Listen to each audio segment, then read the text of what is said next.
What is up? Jesus. Let's go. What is up, everyone? Welcome back to another episode of Man Bites Film, episode 114. Yeah, 114. Okay, wow. That was the most lackluster. Woo! Woo! As always, I'm your host, Branden. Joining me is Lewis. Hey. Lewis, wake up. I'm here. Are you okay? Are you? Yeah, I'm here. Okay. William Phoenix. Hi. I forgot my cue. If I sound like Eeyore today, I apologize. I've had a little bit of a cold, it's not the what's Rona, the excuse so every good. other week? Whatever. Shut up, bald boy. And of course, joining us again. Hey, it's Zach. It's me, Zach. How are the boys doing? How was your week? Crazy. Crazy. Work is crazy? Dude, yeah. Dude. This is how exciting our lives are during the Rona, that like we're just so excited to talk about work and how crazy it was because nothing else is happening in our lives. Dude, I'm just happy to be outside of the house and actually going into work for a minute because I was like, yay, I'm happy. And that lasted about a week. And then I'm like, I want to get home. I want to be home in my underwear when I'm working. Hey, if there's one And good that's thing, a lovely sight we did not need to know, but thanks. hey, that's one good thing about, I guess, the Rona is I guess companies can now see that people are actually efficient working from home. So maybe a lot of people in the future will start working from home. Shut up. You know you're productive at home. You know you are. Not me. I know I am. Some people are not. Right. Zach, how was your show? I think we haven't talked about it since you. Yes, Night of the Living Dead. Yes. Yeah. Any stage. Yeah, Check it out. I think we talked about it, but you weren't on, of course. I was not on the week that it dropped. Yes. Yeah. So yeah, we put it out. We've been getting a really great reaction from folks. Any Stage Theater is the page where you can find it. It's YouTube. It's Facebook. Yeah. And yeah, I worked with like all my favorite actors. I could not be more proud of it. It's a really great experiment. I'm really happy. Wow. Okay, and you said you're writing something, right? Right. I'm working on a couple things actually. Oh, I'm excited. I will keep you guys posted on all that. Awesome. Hell yeah. So everything ran smooth. You didn't run into any Yeah. Okay. Everything's coming up Millhouse. That's good. That's good. This is how boring lives are. I'm not saying that your life is boring, but like I don't have anything to bring to the table. I'm just like My life's pretty boring. I go to work, I play games, I stream, I watch anime. That's about it. I went to goat movies. therapy. You go to what? I said I went to goat therapy. What the fuck is that? It was actually it felt so good. Like literally, it's a small group because they don't allow more than like 15, 16 people, and then you walk into like this giant pen, and then they release about like 30 goats. Like And you fight your way out. and Right. they come up to you and you cuddle them and you can pet them, and like I wore like hiking boots and they loved the hiking boots because like they were scratching their heads on the tip of the shoes. Did you And put then stockings get to on the feed them. goats? And then like, it was fun. It was definitely it was definitely relaxing. It was just That's I awesome. don't know. It feels like I don't know. in this world it's hard to go up to a stranger going, "Can I pet your dog?" Like we used to. Here it's like, no, we're here to pet animals, and to me, it's very soothing. So As long as it's only petting them. yeah, because I left Lewis at home, so there was no no issues. Funny thing is, we just watched. I made Branden watch. What do you call it? Everything There Is to Know About Sex, but we're too afraid to ask. The Woody Allen movie, Yes. where Gene Wilder is having sex with a goat. Yes. I love how there's no reaction from either Zach or William. They're both Really like, Gene find Wilder. more stuff to talk about. what's something that freaks me out about goats? Their eyes, dude. That horizontal iris that they got. Yeah. Fucking Evil eyes, Dude, they evil. freak me out, dude. I'm just Dark like, eyes, like a doll's eyes. Exactly. Speaking You just- about evil eyes, Oh, I think God. we could segue perfectly into Amistad. Of course, yes. So as always, this is Zach's lovely segment, which is Spiel Binge. This is where he brings one Steven Spielberg movie every week until we finish his filmography. Yes. And I think it was the halfway point last time, right? It was. We are now in phase 2 of the Spiel Binge. And it's only downward from here. Hey, we got some good ones coming up. We got the post. There's that might. Hey, this is the peak though, and then it slowly starts going down. I've never seen the movie that Zach is about to talk about, so I'm just gonna be here like listening, like la la la la la. So, Zach, Amistad. What is the movie? Amistad tells the story of a court case defending a slave rebellion on the ship La Amistad. It's I don't really know how to describe it. It's a well-assembled movie. It's a well-acted movie. It's not an especially well-written or well-thought-out movie. Nope. In that it kind of suggests that Matthew McConaughey single-handedly ended slavery, yep. Which is not great. But this was just a couple years after Pocahontas, so this is peak you think you're helping.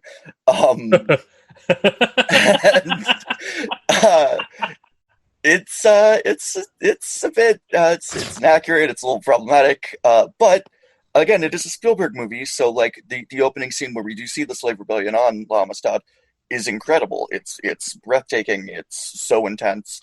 That's part of the movie by far. Yeah. There are several sequences. The performances are really solid. Jaimin Hansu is fantastic. Dude, he was amazing in the movie. I will definitely give you that. But that is the best part of this movie, is the rebellion and him as an actor. Yeah. And then everybody else, you just come to expect that performance. Morgan Freeman, Anthony Hopkins, Matthew McConaughey. You expect those performances from those three stellar actors. So it's just become commonplace. But the movie overall... Anthony Hopkins is curious in this. He plays John Quincy Adams. Yeah. And he plays him as just like this old, tired, bumbling... like rambling dude, and it's a very interesting place to go. He has some shit with his eyes that he played. I remember that much, that he does some fucking weird shit where Spielberg gets close up to his face and he does like this weird eye thing, like he didn't know where to look at the camera. Okay. It was bizarre. Okay, I feel you on that. What is that not similar, but that other Civil War movie with Matthew Broderick? Oh, Glory? Is it Glory? Oh, Glory's great.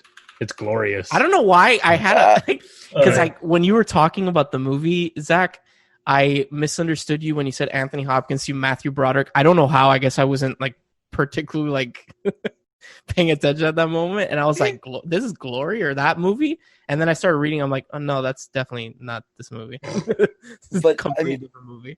For all its flaws, for which they are numerous, God help me, it's well made.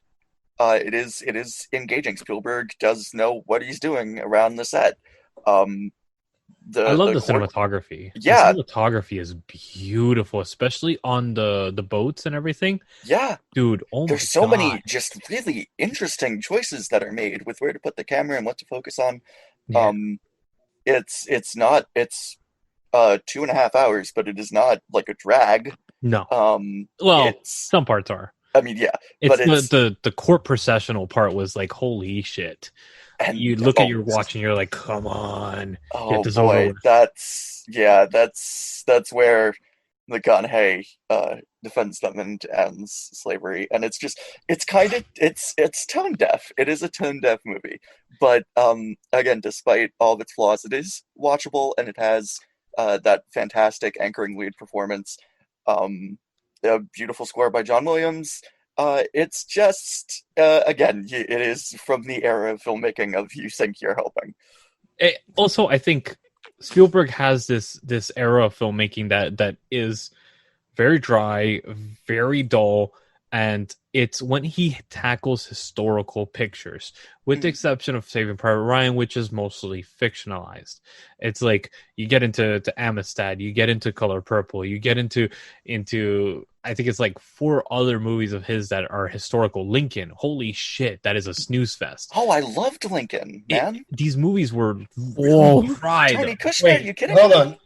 The man that loves Kubrick says that Spielberg is slow. Yes. Like, have you? I mean, I know the answer to this, but 2001: A Space Odyssey. You It's want to talk fucking about slow. Like it? Yeah. I'm not taking away from it. It's done a great well, movie. It's greatly done and everything else. But it is a snooze fest. Like, So- the entire thing is a snooze fest. If I may shift gears ever so slightly on the topic, since there isn't that much fun to be had talking about Amistad, I did my experience with Space Odyssey. I saw it 4 times in a row over the course of a weekend. What the fuck? They were playing it in rep at the theater near me. Once at noon, then once at midnight, then again at noon, then again at midnight, and I went to all 4 showings. So I just spent the weekend watching 2001. It's beautiful, man. It's a beautiful movie, but like It is, and seeing it on a big screen and everything, it was really Oh, breathtaking. God, And The so yeah. me and my friend, thing- we were just that's how we spent the weekend. the thing I've with seen that on a 70mm Look. print, and holy shit, Look, Louis, that's an Louis. experience. show 2001: A Space Odyssey to somebody that's not into film, Oh, and yeah. they'll find that movie boring as fuck. Yeah. I'll give you that, but that's the thing. You know? So that's the difference, though. Is what do you call it? Kubrick is a filmmaker's director. He is somebody that is, if you're into the art of filmmaking or into art, period, you'll enjoy his movies. The thing is with Spielberg is that he's popcorn director. So when he starts doing these things, it's distracting because But that makes these more accessible. These are very digestible stories that wouldn't be otherwise. Schindler's List. Schindler's List is watchable. the only exception to that, I think. Hmm. All the other ones are Dullville. Like, Again, I did not find this. My biggest criticism of Amistad was not necessarily that it was boring. It was more just the liberties that it took, the frame that it decided to paint this in. It didn't. Is It didn't make you. troubling. It didn't make you feel bad for slavery. It kind of just like was like there, just doing its thing. It simplifies a lot of things to it to make its meanders point. to a lot. And Yeah. it kind of, it paints the picture of the American history books on Native Americans type of shit. Yeah, it's the It's- good guy, white guy who comes in and solves everything, and it's No That's a fucking little patriot syndrome. yeah. The fuck is the Patriot syndrome? Oh, watch the Patriot movie. It's like, oh yes, glory to the Oh white yeah, man. the one with Mel You know? Gibson. Yeah, totally. It's all America, basically. You know? So I imagine if I saw this when it first came out in theaters and the time that it was released, I wouldn't have been as turned off by it. But the tide has turned, fortunately, and we can now see this as misguided as it is. But we can still also recognize that, again, there are sequences in this that are fantastic. So this is fine. This is probably a 5 or 6 again. Yeah. It's down. I mean, the only one I straight didn't like so far is 1941. And this is about on par with that for me in terms of just like, nah. And I think that was a 5 or 6. So man, Bellucci is awesome in that movie. Belushi is awesome with that one, but that's another real like tone deaf kind of movie. So are we gonna continue with America with next week's pick? Oh dear, yes we are. Yeah. Next week is Saving Private Ryan. God, I love that movie. I've never seen it. Really? Yes, this will be my first watch. That's why I was doing this. Holy shit! Okay. There's so much that I haven't seen, and again, I can't. I am a filmmaker and a film nerd and an art nerd and everything, but I couldn't afford to go through any kind of training or school or anything. So watch the master learn throughout his filmography is the next best thing. So Zach, have Yo. you seen the Stanley Kubrick movies? Sorry, what? Have you seen all the Stanley Kubrick movies? Probably not all of them, but I've seen a great deal of them. I have a little box set of his stuff. You know they have Spartacus on Peacock, right? I have it on my collection too. Well, not for you, but like for any of the boys, the two other boys, you know, If you haven't seen Spartacus, it's on Peacock and it's a free streaming service. So, or for anyone listening, if you haven't seen Spartacus, I think you'll the original Spartacus, right? Not the remake. Yeah, the original one. Yeah. Oh no, my father's a Latin teacher. I've seen Spartacus. Okay. So Zach, there's a collection of Kubrick films at the beginning.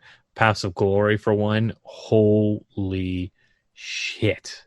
Okay. I think you will love that movie because Kubrick is that very what do you call it? We'll talk about it more when we get to AI, because that's coming up soon. But yeah, we'll Which see. I'm excited about. I know that one's pretty controversial, but I am excited. Just be careful, Zach, because he's gonna try and like rope you into. Once we're done with Spill Binge, we're gonna be doing Kubrick Binge. Yeah. Actually, no, man. It just doesn't roll off the tongue. You got to come up with a name for if we do Kubrick. Kubinge. No, fuck off, dude. Well, in fairness, we only have a couple days until it's September. Oh my. Well played, sir. So do you guys, the two of you, because I don't even know if William has seen this movie. He's been quiet, which I'm not like calling you out. I'm just saying. I went into what I call Branden mode. It's been a very long time since I've seen Amistad, and I really don't have much to say about it because I don't really remember much of it. So that's why I'm going to omit my score for this week. Perfectly okay. So give it a 5. The what? I give it a 5.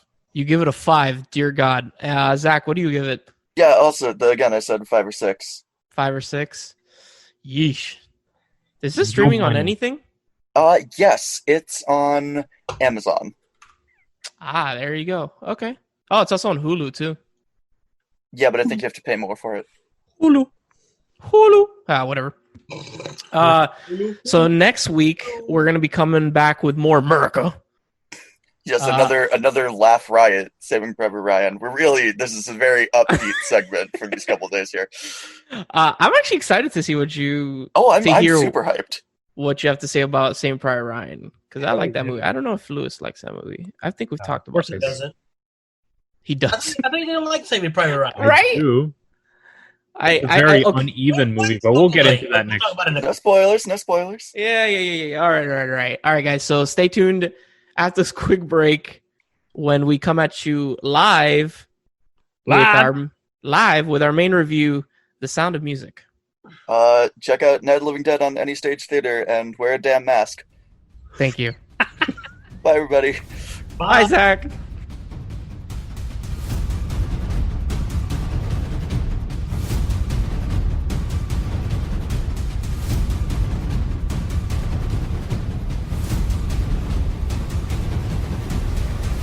All right, guys, welcome back for the final. I was going to say final. I'm already at the end of the show, not the final.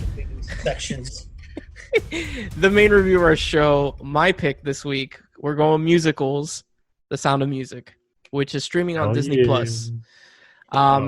Classic. This movie's so beautiful, dude. Bro, I literally I don't know if you guys saw the message, like the opening crawl, like when they're just showing the mountains and then Julie Andrews just walks in. Yeah. And like it's one of the most iconic sequences, dude. It's just like, what the dude, I got chills. I was like, this movie. It's a beautiful movie. It's what? You said you got chills. I asked if they were multiplying. Yes, they are. They were definitely multiplying. You know what's crazy? Julie Andrews was 30 years old when she did this movie. That's crazy. What's crazier is that the girl that is the oldest daughter in the movie, was 3 years younger than Julie Andrews. Yes, she was. Yeah, Leslie, I think it is. She don't look 16. No, she does. So, but that was commonplace back then, especially. So the Sound of Music. You have teenagers in high school that are in their 20s and 30s.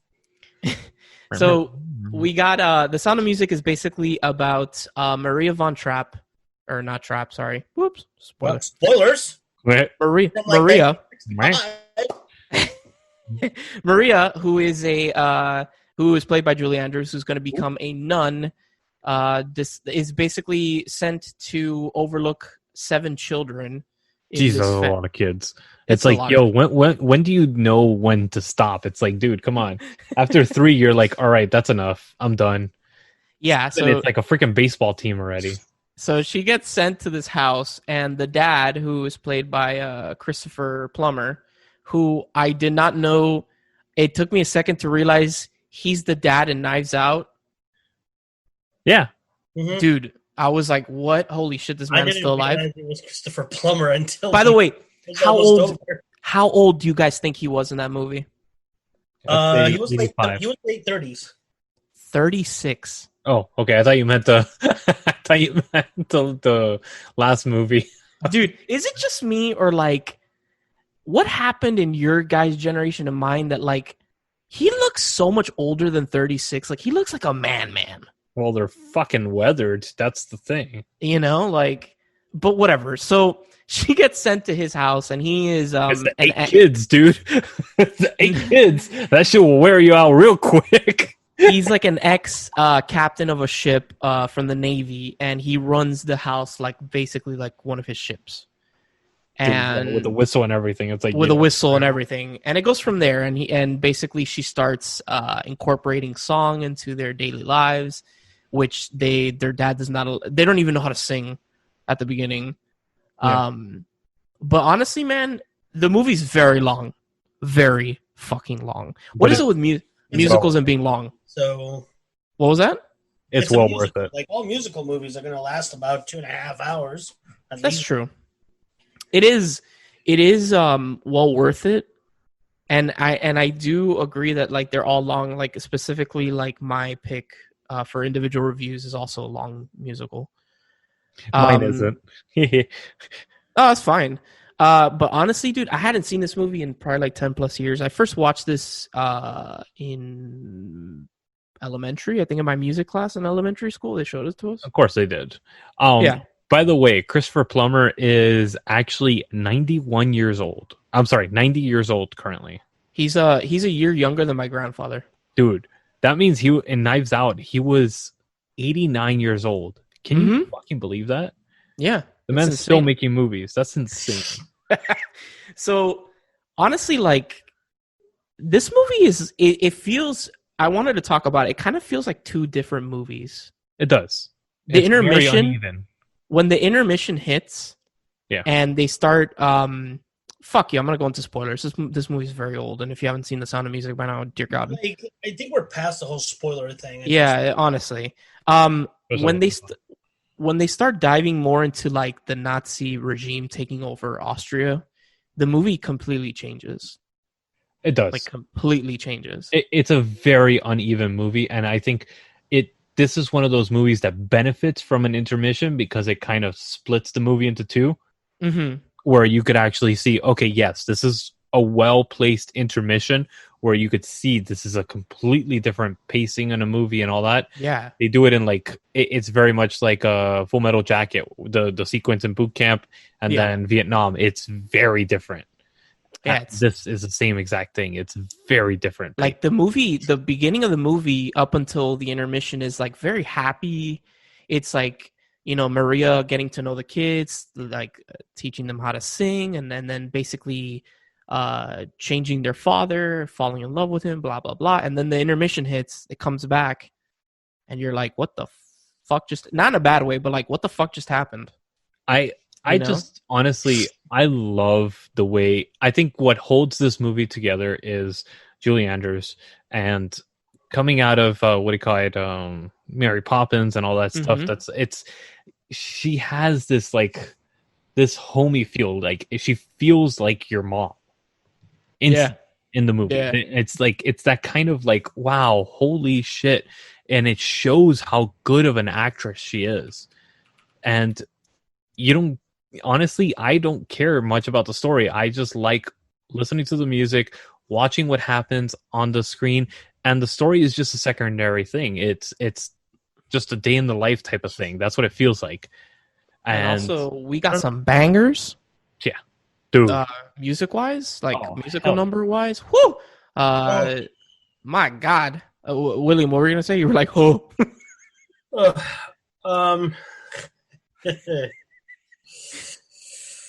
Where do I start?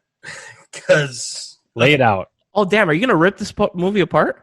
a little bit. Oh, shit. Let's go, dude. I want to hear this. I will start by saying this. It's weird. Okay, wait. Before you start, I've never heard anybody talk bad about this movie. Ever. So this is going to be interesting for me personally. I don't think I've ever heard anybody actually dislike this movie. So yeah, exactly. So it's not that I have a dislike for the movie per se.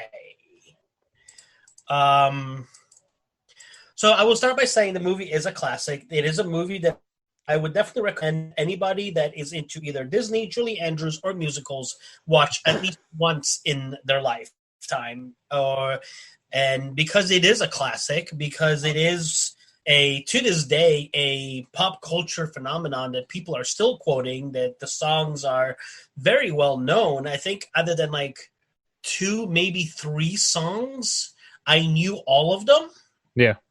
And I don't think I'd ever actually seen the movie all the way through. I'd always seen like little pieces here and there, but I don't think that I'd ever like sat through it like I did this time around. Yeah.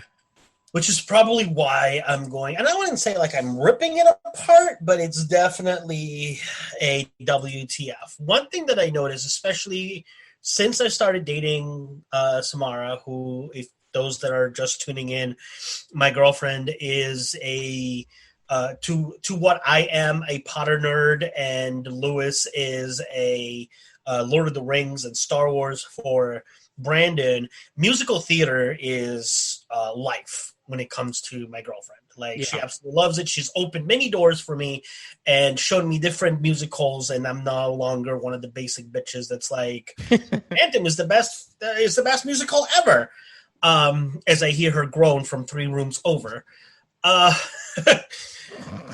So having said that, I feel like the people that wrote the music and the score got lazy. And here's why. Because I was keeping it to myself, and then I mentioned it to Samara, and then we realized that it was actually a pattern. When you get into the second act, other than like the wedding song and the old nun singing, there are no new songs. True. Everything is repeated. Everything is a reprise.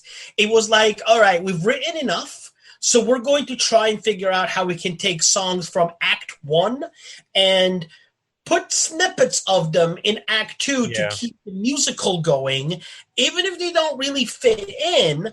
And that's it. We don't have to worry about the score or the music anymore because that's it. And to me, that felt like it was lazy writing, or lazy like musical writing, because I've never really seen, and I've seen a good chunk of musicals now, but I've never either watched a movie or gone to a theater and watched a musical where the music is just basically put back on repeat. And to me, it was like, are you serious? And like I mentioned it to Samara, and she was like, oh yeah, maybe. And then literally every song after that had been a song we already heard. Every single one of them. And I'm like, to me, this takes away from it. To me, this kind of like, especially the fact that it's, and I forget what the name is, but it's Hammerstein or something in Hammerstein, and I forget what the name is. Rodgers and Hammerstein. Yes, thank you. Which they have put out incredible musicals, and it just felt like halfway into this, they were like, you know what? We can just recycle what we wrote and it'll fit, because they are, like Brandon said, they are bangers of songs, and people are going to want to hear them again. So let's shove them in every possible way that we can. And I think the only time I would definitely agree with you on that, William, honestly, I definitely agree with you on that the songs were recycled a lot.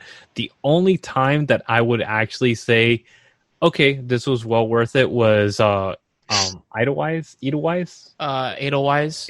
when they sing it at the festival or whatever. That shit, every time I hear it, gives me fucking chills. That's the one where he's playing the guitar, right? And everybody chimes in. The crowd chimes in. Yeah, exactly. Yeah. It's a great song, and yes, you are right. But also the fact that they're like, Oh yeah, when they get busted the first time by the Nazis, and they're like, "Oh yeah, no, we're on our way to go perform and whatnot." Oh And yeah, that's the horseshit. father is in this musical number that obviously they've never rehearsed before, but they have it down to a T. Like minutes later, it's like, okay, I understand that it's supposed to be make believe, but at least make me believe that this is actually Well, they had been practicing it I don't know, for like months. shit because like they were that. getting ready for the show. Shit like that. Like I just father, because the father was opposed to it the entire time. He was never part of it. But that's a, So then- a time lapse thing. That actually it was supposed to be months apart because the guy that was his fiance's friend said, "Oh yeah, it's only like 3 months away, so we got to get ready for it." So it was literally like 3 months of practicing or 2 months of practicing. But But I don't know. ironically enough, William, I s- you actually expressed the exact same opinion that Christopher Plummer has. He actually called it the sound of mucus, and he said that Idlewise was a schmaltzy song. Interesting. Yeah. So I'm assuming he did not enjoy making or starring in this movie. Oh no. And also like the whole thing of the concert, he was completely drunk during that whole sequence of the concert. Completely blitzed drunk. Why does he hate it? Do you know? Like, has he ever said? Was it? I don't know, but Naomi's nudging her head saying yes.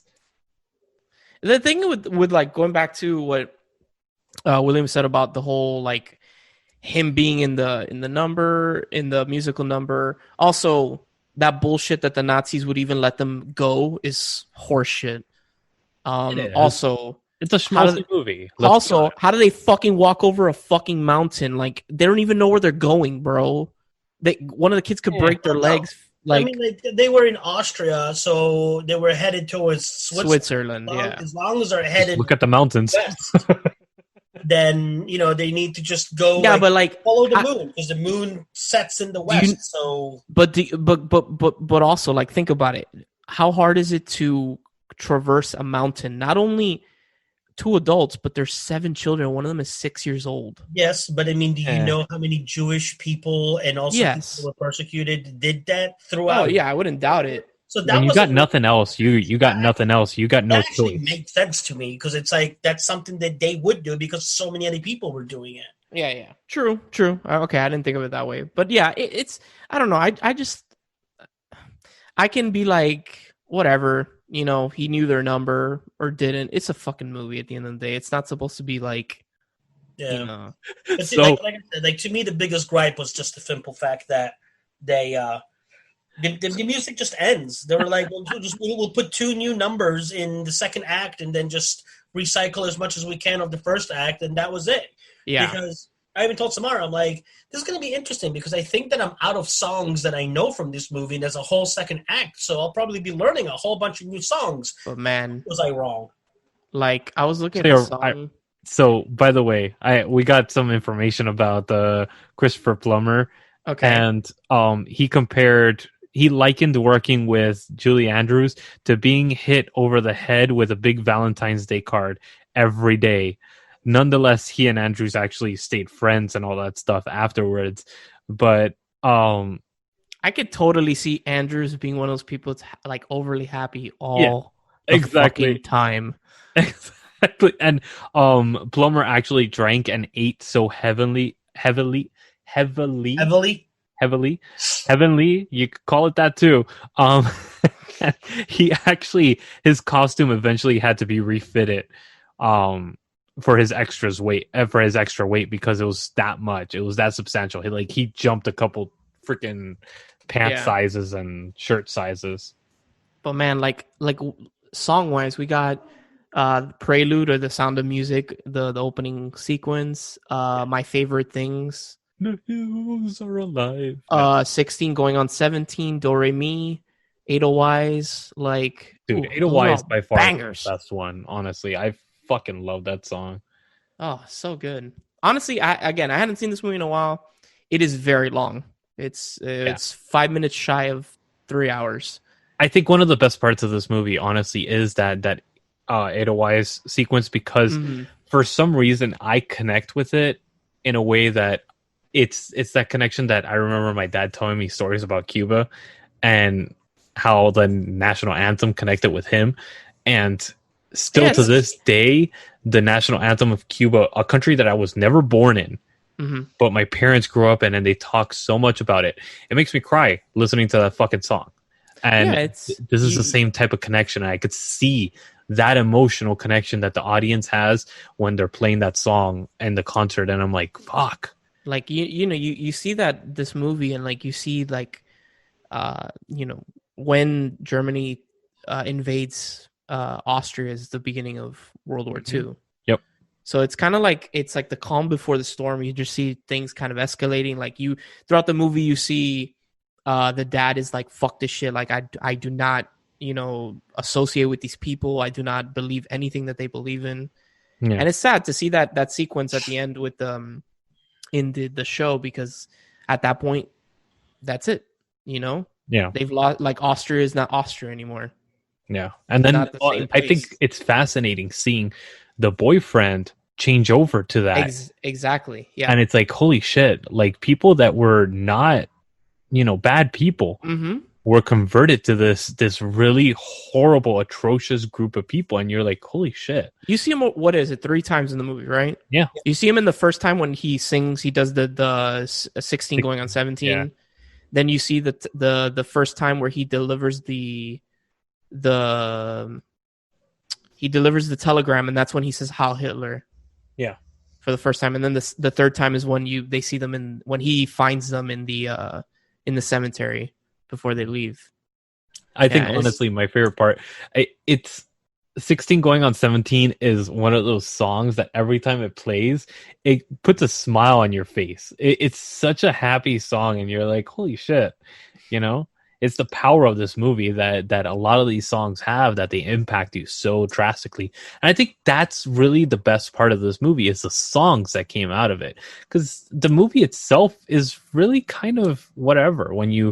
It's okay. If this wasn't a musical and it didn't have those songs, this would have been a forgettable movie, honestly. I could see that, yeah. But the music elevated this so drastically, and obviously it's a fucking musical, so obviously it doesn't work without the music. But yeah, if you take away the songs, this is like a 3 or 4 with this music and everything, and the iconicness of it, and just honestly the connectivity of it. I give this easily a 10 out of 10. This is a fucking classic in my book. Oh, I agree. I totally agree. It's a classic. Like when you think of musicals, like it's probably one of the first movies that comes to your mind. Yeah, Doe, a deer. That's the first thing that pops into my head when I think musical. And it's like, I know it's stupid because it's not really like a lot of people won't consider it the best musical. Obviously, the people are trained in it, but for everyday audiences that are not into musicals, this is a classic of musicals. You were gonna say something? Oh yeah, no, like real quick funny story was about the doe a deer. I first heard that when I was in 3rd grade. I was going to a private school in Europe, and it was part of like music class. One day, our teacher pulls out his guitar and he starts playing that song, and it was to like obviously teach us about the notes and how to remember them and whatnot. And for the longest time, I thought that was his song.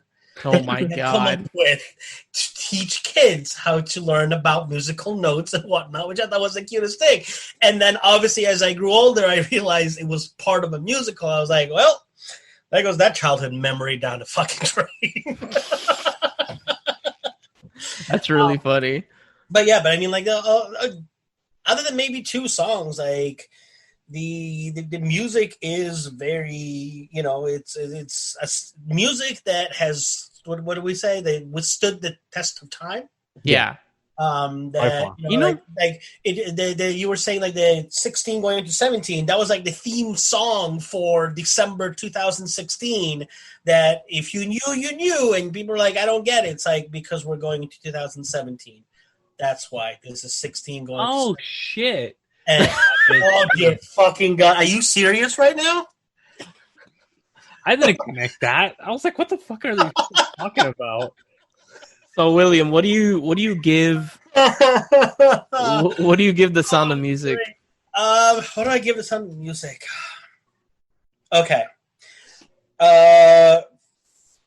for the movie that it is and for the classic that it is definitely up there. I would probably give it a good 9 out of 10. To me, personally, watching it, it's probably a 6. Okay. One last thing I wanted to bring up before I give the rating. This is my problem with musicals. And I noticed it with the with my individual review. If the song is a banger, it's a banger. But if it's not a banger, it's super fucking forgettable, dude. That's my problem with musicals. There's like no in between. It's either the song is really good or it's just fucking trash, in my opinion. Like, other than Do Re Mi and Edelweiss and The Sound of Music and 16 Going on, the other songs, I don't care about them. I don't. Oh, come on. The goat and the yodeling? You and the goats today. What you know? That was great. No, you have something to tell us. I posted it on Facebook. Like, I posted it on our website. I posted it on 2 times the goats thing in my thing, and about 85% of the people that were like commenting were like, "Oh my god, the goat scene and the puppet scene, which is the goat scene, is my favorite song in the entire movie." So apparently, like, a lot of people like that song. And William, are you trying to justify the fact that you brought up goats twice in this episode? Twice. How often do you bring up Kubrick? True. You know, goat fetish and Kubrick fetish is a little bit of a different thing. But look, yeah, Kubrick's dead. At least the goats would be alive. Other than that, other than what I just said, I love The Sound of Music. I think I have like nostalgia glasses. I think I have nostalgia glasses, so I'm gonna give.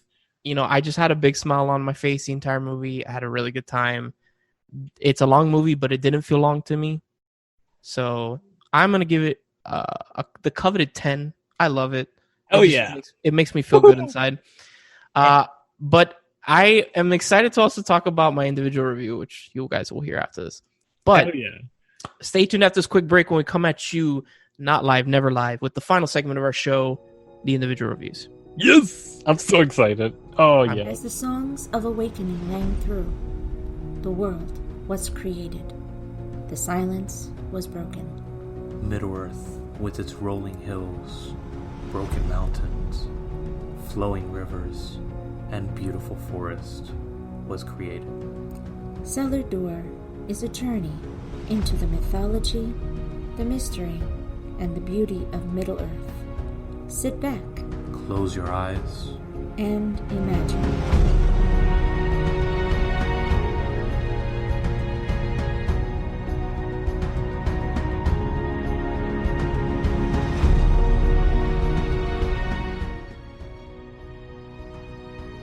All right, guys, welcome back for the final segment of our show, the individual reviews. I'm going to be going first. So I chose this movie. It's a classic when it comes to musicals. I had never seen it. It was supposed to be going up against The Sound of Music for our main review, but Lewis forgot to put the poll. Hey, no, I tried to put it in and it didn't work. So I was like, motherfucker. Is that what you tell Naomi? Fuck you, William, and your goats. That's the comeback for the goats. So I chose West Side Story. I, again, have never seen this movie. It's streaming on Netflix. West Side Story is basically Romeo and Juliet in New York City, in the West Side, in the Upper West Side. Puerto Rico, okay. Island. Going back to what I said in The Sound of Music, where the songs are either a banger or they're not. All of these are forgettable. No.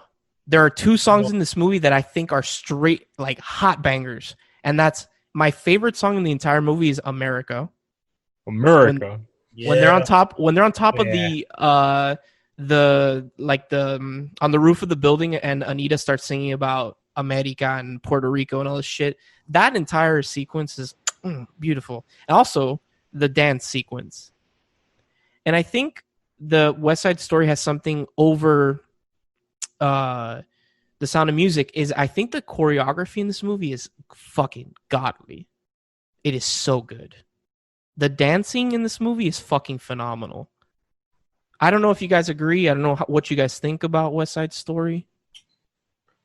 But I honestly, for me, it's a forgettable movie. I never cared for it, and I've watched it like 2 or 3 times trying to revisit it, and it just never has connected. I like Natalie Wood in it, of course, but she's just good in anything. And then Rita Moreno, that was good as well. But yeah, she's my favorite character. I think Anita is my favorite character in the movie. If you like her, you should watch One Day at a Time. It is fucking amazing. Oh, she's in the One Day at a Time? Yeah, she's a grandma. She's abuelita. Yeah. Okay. So yeah, but that's my problem with musicals is, and by the way, I liked West Side Story. I did, but it's like the songs are either like really fucking good or just like not, they're just forgettable.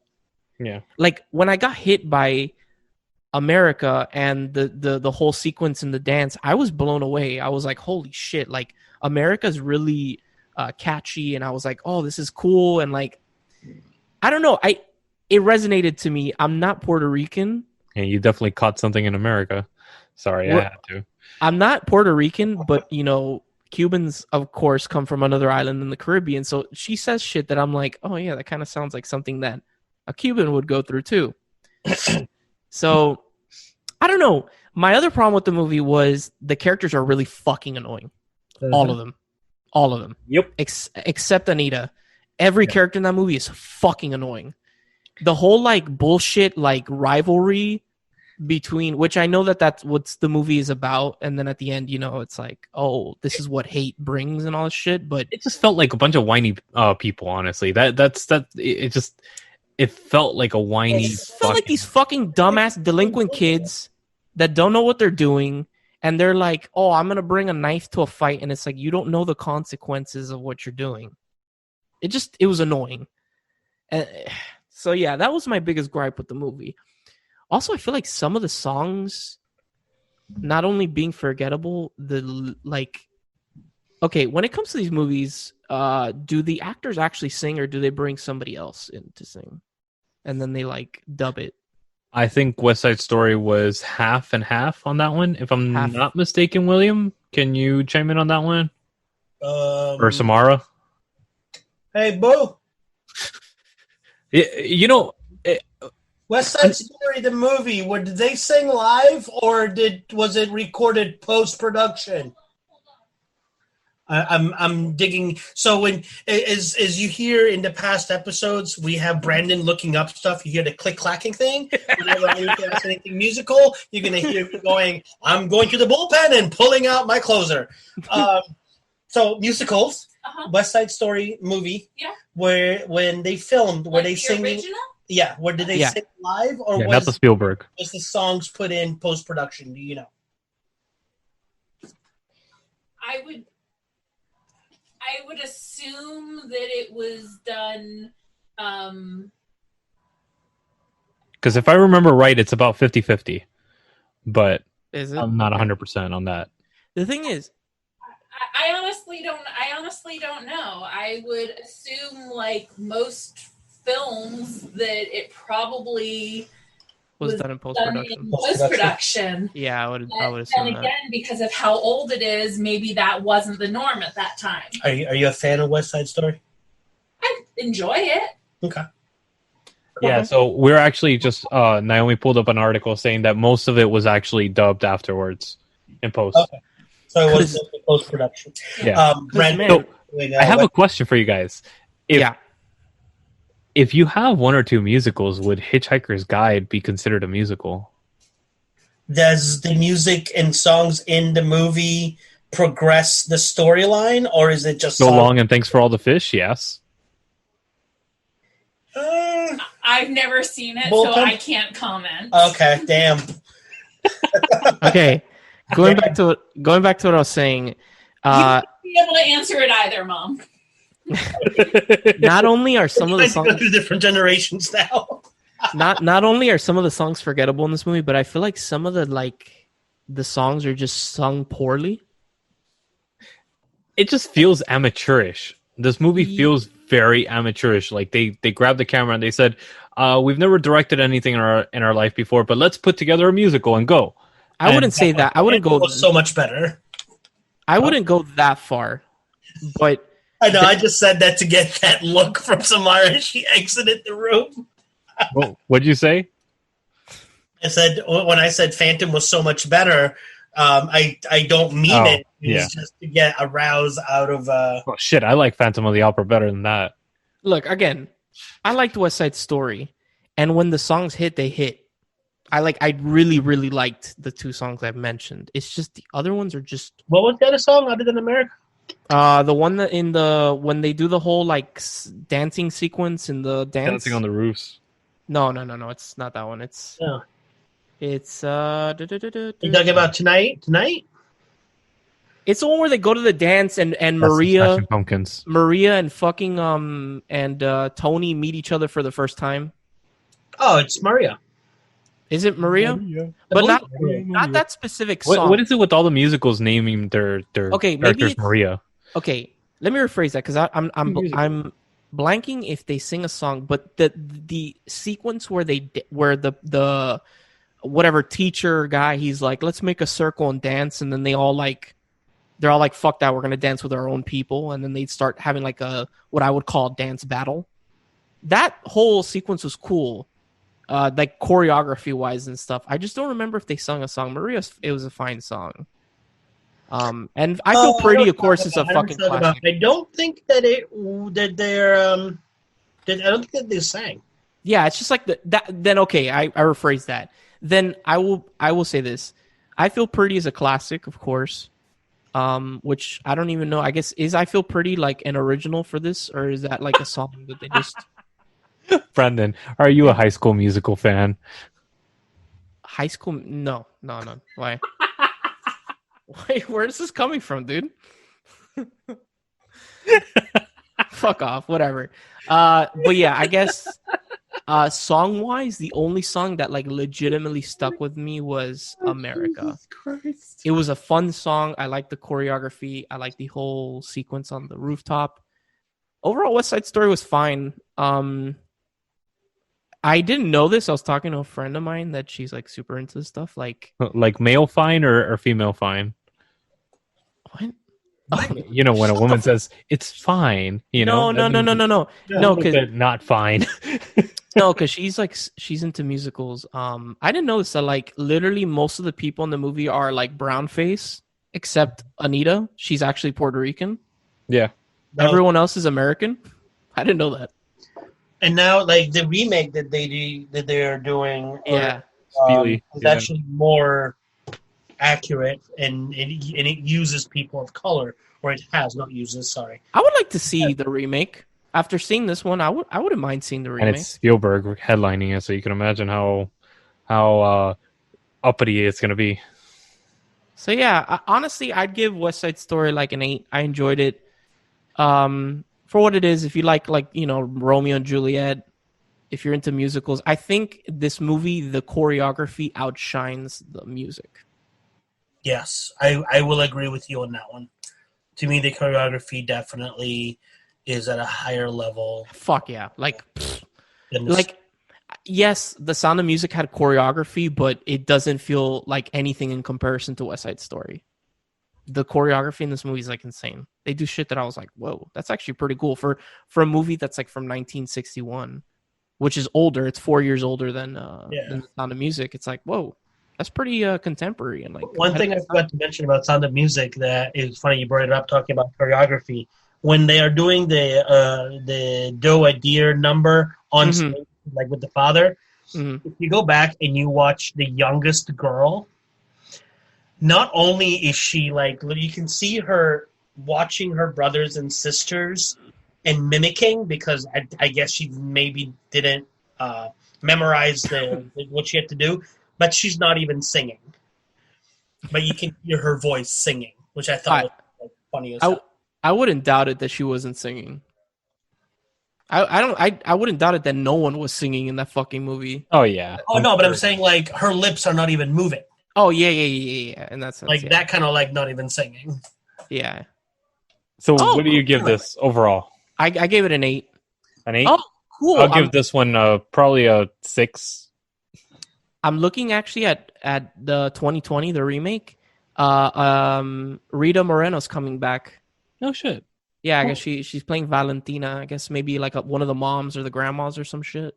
Yeah. Probably grandmas by this point. Yeah, she's definitely grandma. She's abuelita status. Yeah, now. she's abuelita status. When does this movie come out? In the middle and go 7. It's gonna come out next supposedly December 18th of this year. I doubt. Yeah, that's not happening. Yeah, it's not happening. They pushed back into Heights, which my girlfriend is very upset about. So they'll probably push this one back as well. Yeah. So, all right. Yes, I'm so excited to bring this one to the table because this is a movie that you are way too excited to be doing a musical. What did you find? Fucking love this musical. This is oh my god. When I saw this back in 2001, I fell in love with it. It has songs as The Origin of Love, Wig in a Box, Sugar Daddy, which is a fucking banger of a song. Tear Me Down, and nothing less than Angry Inch. This is Hedwig and the Angry Inch. I fucking love this movie. Have either one of you seen it? Who plays Hedwig in this movie? No. It was John Cameron Mitchell, which is the director and writer of this film. Okay. No, I have not seen this movie. I haven't seen the movie nor the musical. I know Neil Patrick Harris did a run on Broadway. Yes, and he was phenomenal doing it. I only saw him doing it at the Tonys, but it's actually streaming on HBO only now. But it follows a transgender punk rock girl from East Berlin, and she actually goes having trouble and all that shit because this was post World War II. This was Berlin Wall coming up and all that stuff, but she was abused by veterans and stuff like that, and you see this emotional turmoil. But the movie actually is mostly played while she is actually touring the US, but it's told through flashbacks and songs that progress the story. And each one of these songs is some of the most memorable songs and most impactful songs I've ever heard. A friend of mine made me watch this back in high school in 2001, and we went to the theater to watch it, and she was blown away by it. And she's actually transgender herself, and a couple other friends of mine as well, and they were obsessed with this movie. And I remember watching this and falling in love with this character. This was one of the first portrayals of a transgender character actually in positive light and showing that it's okay. And coming from a person that John Cameron Mitchell is actually not transgender, obviously, but the way that it's portrayed with love. It's portrayed in a way that it's not demeaning to that group or anything. And it's fucking glorious the way that the songs are portrayed, the way that the emotions are portrayed in the movie. You feel for the characters, you feel for the story that's being portrayed, yet the music is fun, uplifting, and you just have this fucking energy about you every moment of the movie from beginning to end. It's an hour and a half, and it's a fucking lightning storm of a movie because it does not feel like an hour and a half. It feels like a fucking 30-minute roller coaster ride, and you are stuck with these songs for days, weeks, months afterwards that are stuck embedded in your fucking head. And like Brandon was saying, that these musicals, you only have usually one or two bangers. This fucking soundtrack is literally, I would say, about 8 or 9 out of the 10 songs are fucking bangers. They're songs that will be stuck in your head. Oh, that's good. That's good. And it's songs that literally, I made Naomi watch it, and she was singing the songs 2-3 weeks later still. And not just one song, 2 or 3 of the songs, and to the point where she downloaded the full soundtrack because that's how much she liked it. And it's one of those that it's a sneaker hit And it's something that if you watch it, you will actually appreciate it and enjoy it. It's something that I think every audience could actually enjoy. And even if it's a younger audience, it opens the door for conversations that are very hard to have. And it allows that conversation to be had. So if, say, you have a young family member that you think will be transgender, then this is a nice eye-opener for them. This is something that will give them that positive reinforcement that they should be themselves. And I think it opened up that door in the early 2000s, which was kind of the epoch of the transgender community coming out of the closet, out of the fucking shadows, honestly, and being proud of themselves for coming out. And I think this movie it's one of those that you just want to raise your voice and say, fuck yes, watch this fucking glorious movie that it's fun, modern fucking music, and it's done so well, honestly. So if you do get a chance, please watch this movie on HBO. It's worth a fucking subscription. If not, buy it. It's well worth the money that you spent on it. It's a banger of a movie. I give this a 9 out of 10. Wow. Okay. Yeah. Okay. William? I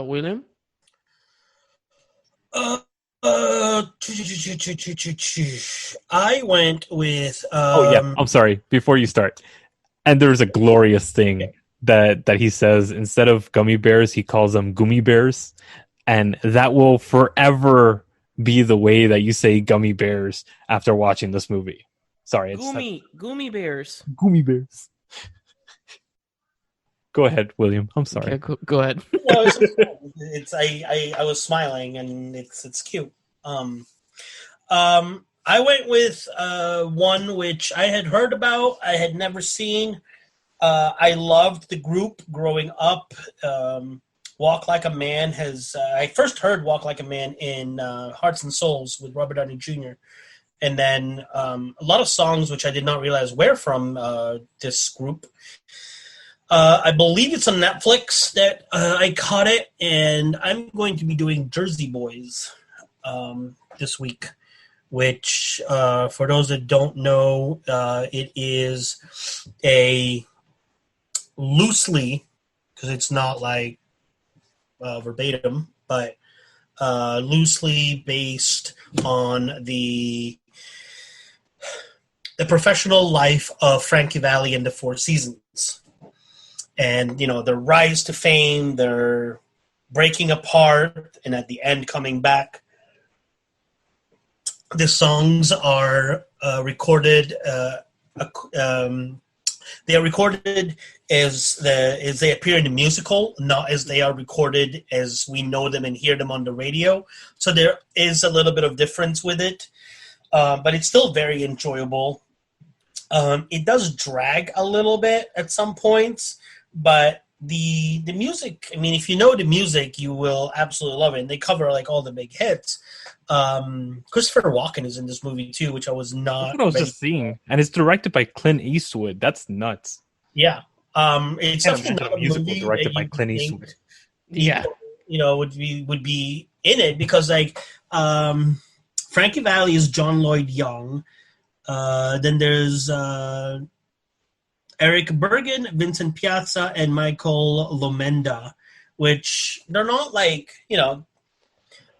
they're not Christopher Walken names, but they are, I want to say that they are all very musically based. Like they are very big in the musical theater aspect. Really good voices. The guy that does Frankie sounds like him, especially when he's singing. Because if you don't know, Frankie Valli, he's like, I don't know if we would call it falsetto, but he definitely has a very high-pitched voice when he sings, which is very commendable for a man, and even to this day he's still able to do it. Maybe not as high as he used to, but still very it's impressive watching this man sing. And it definitely like touches up on a lot of like the behind the scenes of what was going on while we were all enjoying and watching this group become famous and doing tours, and you see like how they were very much in debt because one of them had made some very poor financial choices and what they have to do in order to survive and stay afloat. And I feel that's what Clint Eastwood does best. He always does these like nitty gritty, like horror, like, my life is falling apart. Oh fuck. Oh, woe is me. And then it's kind of like a coming up movie. It's weird. Like fucking Mystic River. It's the same kind of, and even like the pictures that I'm seeing, I'm like, Clint Eastwood definitely has a style. Does. Oh, He for really sure. does. And you know, he likes to do he likes to do movies where the chips are down and show how people are able to come out on top. And sometimes they don't. If you've seen Gran Torino, sometimes they don't. Well, Or they make the ultimate sacrifice. well, look at he made that movie about the $1 Million Baby. $1 Million Baby. No, $1 Million the one, Baby. the one about the soldiers that there was like a terrorist attack on a train and they were on the 1517 Paris. Oh, that one, yeah. That's based on a true story or whatever. Yep. So. It's actually the people that went through that event. Mm-hmm, it's them. My biggest gripe was that he used the people from that event, which were not. Actors. They weren't trained actors Really badly at all, acted. and you can tell. But I mean, the fact that he did it with them and whatnot, I think was, you know what, I look at that more than these people act. It's it's great. You get to relive it, and who better to portray yourself in a movie than yourself, especially having lived through those moments and show what you have gone through. But why would you want to relive those moments? That's my question. But whatever. That's Well, I mean, because if you're not dead from it, and then why not? But also like PTSD, like you never want to go through that again, right? Yeah, but I mean, like I'm sure that he gave him the option, and they were Oh like, yeah. We'll do it, sure, and we're like, all right, cool. True. You know, there's always the question that everybody always asks, like, if somebody made a movie about your life, who would you want to play you? And it's like, me, bitch. Uh-huh. It's like me, bitch. Right? I would have to do like different actors because like there's younger skinny me and older fatter me, so array. But the movie is very enjoyable. The movie is it's definitely a good date night movie if you are into musicals and you want to watch a nice little movie with the girlfriend and cuddle up on the couch. So in other words, if the sing girlfriend along. wants to watch something, you make them watch a musical. Well, no, because I mean, like, when she asked about Jersey Boy if I'd seen it, I'm like, no, and I'm like, let's watch it, and because I like biopics, whether they are loosely on it or whether it's like completely, on point. But I like to see like what some of my favorite musicians, actors. Let's just be honest. You just wanted to get some. Because singing along. But it's enjoyable. I give it a good 8 out of 10. You wanted that seductive voice of what do you call it? The Frankie Valli. Yeah, to seduce her. Oh my god! Yes, this high pitched. Get her nice and ready. Just kicking the balls are the way that you want to seduce somebody. I don't know On that, you and Naomi are in, but did you give this movie a rating? I'm sorry. Yeah, 8 out of 10. 8 out of 10. Okay. What? What? What? What? What? What? Why are you saying what? Have you seen this movie? What? Louis? What? Have you seen this movie, Louis? No, I haven't seen it. Oh, then fuck off. You All right. have no power here. Oh my god! When you said I got no power, I just thought of no. Back to the Future 2 with the hoverboard over the water. What's the matter, McFly? I was thinking more Lord of the Rings, but yeah, we'll go with that. I was thinking, bozo! what do you call it? Labyrinth. No, that's you. We all went all over different me. places. Damn, dude. My brain You was guys- still on musicals, at least. I could not do Labyrinth because I couldn't find it on any fucking streaming network. Yeah, Like, don't that be would've been cliche. I'm actually surprised and actually very happy that you went with Angry Inch and that you actually rather enjoyed it. So Oh, are you kidding? I'll Fuck give you yeah. that. It's on my Voodoo account too. Less than a month ago, or less than like what? Well, actually, I wouldn't say 2 months ago because Cabaret, we were still living in New York. So less than a year ago, you were so against musicals, and now we've definitely covered a good chunk of them, and it's been more hit than miss. So, it makes me smile because I'm like, good. I've opened up that door, and I will thank Samara for it. All right, turn on that camera. Turn on the camera. Let's spin the wheel of. No, I don't have a camera hooked up. Son of a bitch. I'm on my desktop. I'm sorry, guys, but you guys trusted me last week, so no, we'll trust you.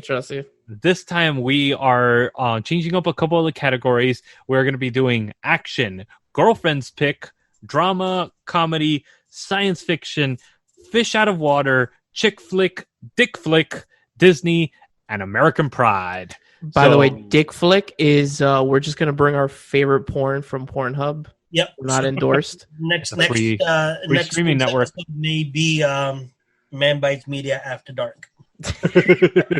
A new segment. Stay tuned. No, it's gonna be the equivalent of Skinamax. My hope is Disney. All right. Oh, so okay. Let's spin this bitch. Do it. Wheel of virality. Turn. That was a pussy ass spin, bro. I heard that spin like twice. I'll spin it again. I'll spin it. Wait. What did it fall on? American Pride. Yeah, no, we're gonna spin again.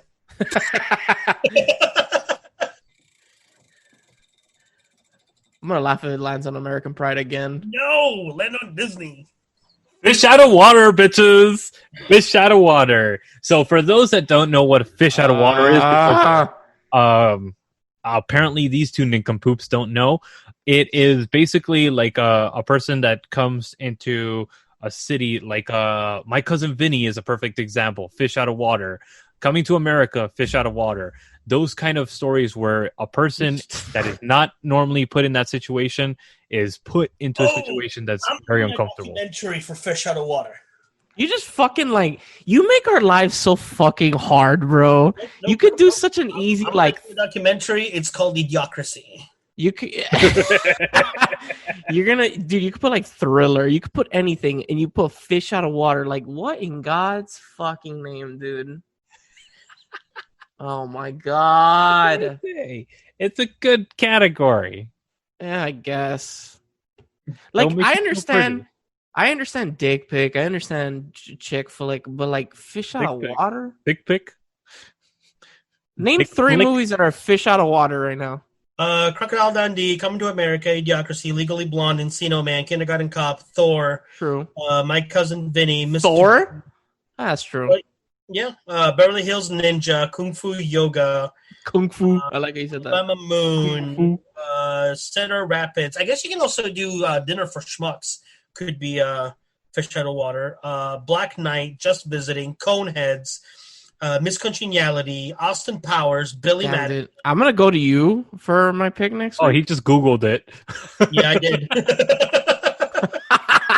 I find 2 picks and make sure that they're streaming somewhere. So I'm like, all right, let me at least get a basis of what movies fall in this category, and then I can go from there. Fuck you, Lewis. Can we do this this one and then just fucking banish it to the nether realm and never do this fish out of water bullshit I think again? This is a one and done category. I don't think we could do this again. Oh my God, bro. But at least my God. One good category, one good choice out of it. Come on, man. Man, so far I've looked up 4 movies and none of them are streaming for free. This may be an issue. That's what I'm saying. I'm trying, and I'm trying to see. We'll figure this. All right, it's gonna get a fucking respin. No. We're okay. So before we go, I feel pretty. What the hell? I will. Oh, I was gonna say. We will go with this, but then if it comes down once we're off air that there are not enough movies that we can substantially have a theme, stay tuned on Man Bites Media Facebook and pages because we may be changing the category, but we will definitely let you know, obviously, by Friday when we have to take a vote. Fair enough? That's fine. Fair enough. We don't want to upset the bald god, but, The bald god. Hey. We all know that I am the god because I am the Buddha. It's like Buddha. Rub my belly, rub my... Well, I mean, Buddha is not a god, if anything. Bitch, but, and you're not fat enough, dude. Get out of here, dude. I was going to say something else, but then I was like, no, let me stop myself on that I one. noticed some Indian god that's like, it's got a nice little belly going. I just have to go figure out which one it is. Yeah, like, Oh my. I'm not going to say it. I'll be quiet. Yeah, don't do this to us. Don't do this to us. All right, so Do you feel pretty, Brandon? Do you? I do. Where the fuck did that come from? By the way, that Oh, so pretty. that picture. So Lewis just put me in the group chat of my profile pic on Facebook. I haven't updated that profile pic in almost 10 years. Yeah, no, it's going up on Man Bites Media too. Lit. I don't. I'm such a lurker on social media, dude. It's just not my jam. It's really not my jam. I hate posting shit. I don't know how like these influencers like post like 30 times a day. I'm like, how do you do this to yourself?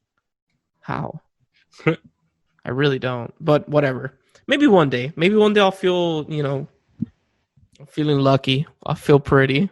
It's. I will say this, and I'll leave it at that. It's not looking good for this category right now. Lit. All right. The only one that I would say is off the bat doable is Thor, because I know for a fact that that's on Disney Plus.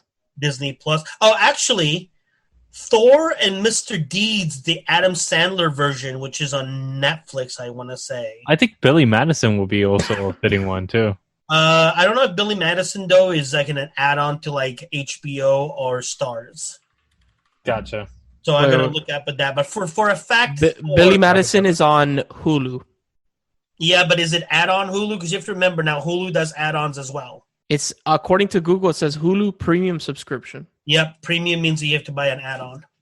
Oh, really? Yep. Oh, fuck. Okay.